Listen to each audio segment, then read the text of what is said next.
Hi, I'm Mike Tuckner, intuitive business coach and host of the Recalibrated Mind Podcast, where my goal is to help you find peace, joy, passion, and prosperity in your life. Today's topic is how to tame your inner critic. What is the inner critic? We have a more in-depth relationship with our inner critic than anyone or anything else in our life. Parents, religion, movies, media, childhood bullies, our own life choices, the Joneses we're trying to keep up with have all worked together to form our inner critic. The inner critic is so ingrained in us that it can be nearly impossible to escape sometimes. It loves to tell us we can't. We're not good enough. That greatness and abundance is for others, not for us. Think of the impact that this has on your life. We all have examples of how the inner critic will affect our mental health, self-esteem, and personal growth. I grew up as a chubby kid, thinned out through high school and while I was in the Army. But post-Army, I really packed on the pounds. I often felt less than in a career where I had to wear suits for a living.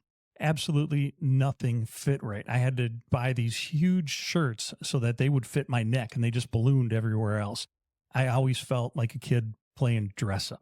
There's no doubt that this affected my self-esteem, and working most of my life in sales, self-esteem is pretty key to being successful in that field. Today, I'm down 80 pounds from my top weight, and while my waist size and my medium t-shirts say differently, I continue to fight my inner critic that still thinks I'm a fat kid. Every time I grab a damn donut, that inner critic is just sitting there, rolling its eyes and judging me. So recognizing the inner critic can be a challenge. Look at a toddler. They have no inner critic. They live in the now. They don't know the meaning of can't. Their hearts and minds are still 100% pure. They don't wake up with dread and go to sleep with fear or worry. We do because of years and years of conditioning telling us that we're not good enough. This thought pattern causes psychological paralysis. I can't make more money. I can't lose weight. I'll never meet that special person. It's the doom loop, just over and over and over again. Instead of going to the gym, cooking healthy meals, reading books that could help us advance our careers because we don't have time, we choose to doom scroll social media for hours upon hours every day. We watch TV until late at night to avoid going to bed because we know we're going to have to wake up in the morning and start it all over again. The whole time, that inner critic just sits there and smiles because it owns you and it knows it. So what can you do to reclaim ownership of your life? First thing you need to do is recognize it. The inner critic is simply thoughts you are creating. Imagine you're a carefree toddler with none of that baggage that you've accumulated. Just imagine having a mind that is free. You take the words of others as gospel when none of them are living the life that you're living. What is right for them is not relevant to what is right for you. So why do you let it have so much power over you? The next step is finding the past to nothingness. To tame that inner critic, we need to learn to turn inward and quiet our minds. And I'm talking about meditation. And believe me, YouTube is your friend here. If you don't meditate, go to YouTube. There are countless tutorials and free meditations that you can find on YouTube. And if you're new to meditation, I've found that the hardest part is shutting off that inner critic. You also may know the inner critic as the ego. The ego is your body's defense mechanism designed to keep you safe, but like an overprotective parent, it can often have the opposite effect by limiting your growth. If you're new to meditation, you'll find that the harder you try to quiet your ego, the more it will throw random things at you. Like, don't forget to put the laundry in the dryer. You have to buy a birthday present for Cindy. While neither of those thoughts are ominous in nature, they are the ego's way of saying, uh-oh, I'm losing control. I'm losing control here. I need to make sure that my person knows I'm in charge here. And as you start to make progress towards that nothingness that holds your intuition, where there's a vast bounty of information, motivation, and peace, the ego will start to pitch a fit. Whoa, what are you doing? I run the show here. At this time, what you need to do is you need to thank your ego and let it know that it's not being replaced. You're simply bringing in reinforcements in order to be the best you that you can be. You need to remain strong at this point and start to sort out the ego from your intuition. Your ego will come at you with negativity and limiting beliefs. It is relentless. It will scream, no, no, no, when you're trying to make a positive change. The ego hates change and loves to keep you under its total control. Intuition, on the other hand, it's kind of like a kind aunt who always greets you with a warm hug, tells you how amazing you are, and bakes you cookies. There is zero ulterior motive. Intuition only has your best interest at heart and will always direct you towards what's best for you. That is not to say your intuition won't say no on occasion, but when it does, you better listen. Your intuition knows more information about the past, present, and future than you could ever comprehend.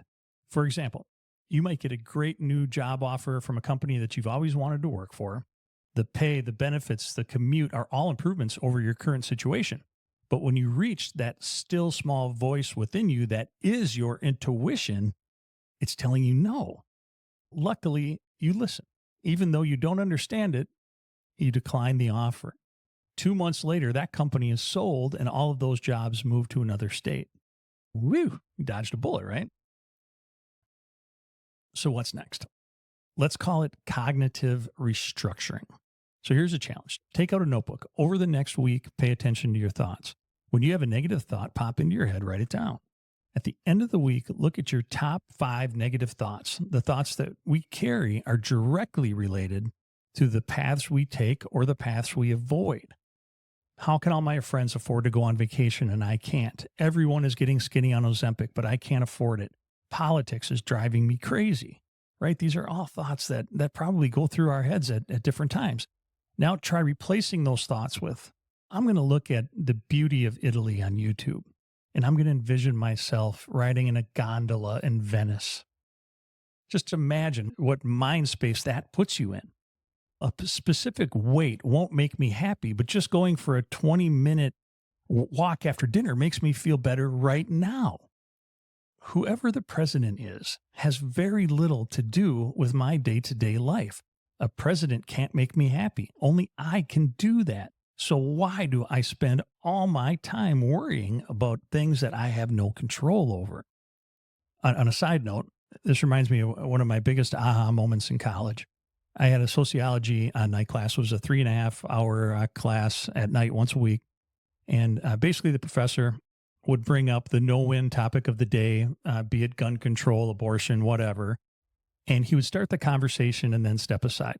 Those of us in the class would get all riled up and we'd start fighting. It would literally almost turn into fist fights in the class.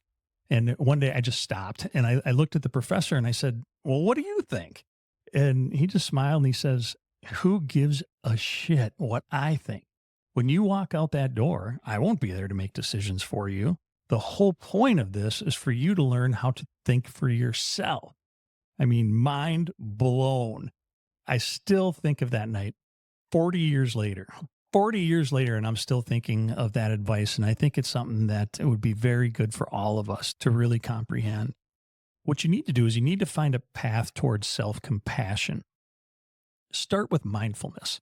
And you need to realize that you are creating the thoughts that are in your head, and they're often based on the belief of others, not yourself. Take control of your thoughts and everything is going to start to change. Practice gratitude. Instead of thinking about what you don't have in your life, look at the things that bring you joy. Look at your dog and smile. Pets will have your back every bit as much as your intuition. Unless it's a cat, they can be a little tricky sometimes. Be grateful that you can afford rent and food. Realize that while you may be getting older, your legs still work and they can help you get to where you need to go. There are no bad events in your life. There are only learning experiences.